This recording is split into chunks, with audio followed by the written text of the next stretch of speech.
I just watched Supergirl, here's my review, spoilers ahead. Millie Alcock gives an exceptional performance as Supergirl as she battles the trauma of her past through drinking, and that gets explored throughout the film. It was sad to see what happened to Krypto as he got injected with this poison kryptonite tipped arrow, and honestly when he was immobilized throughout the film it's very sad and it made a good plot point. Ruthie was a great supporting cast. Kara and her had the same goal for going after the main villain.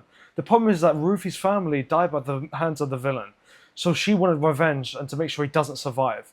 But near the end, Kara keeps explaining to her that even if you don't want him to survive, even if you do go after him, it won't stop the pain, it will just make it worse. I found that this made a good ending.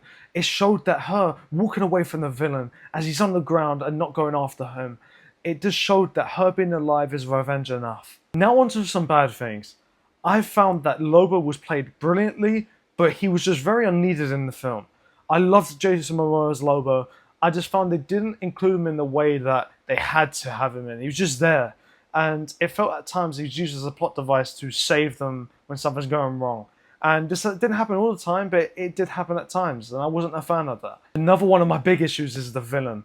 For me, as much as the villain was okay, I found him very unmemorable.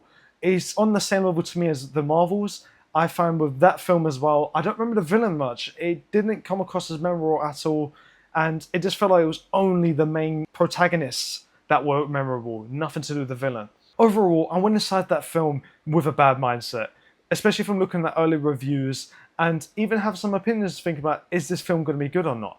But I really enjoyed it. As much as I had my issues with Lobo and the villain, I really enjoyed it. I thought it was a good film and it was not as bad as the reviews were saying. I could give this a 7 out of 10 and I think that's okay for a film.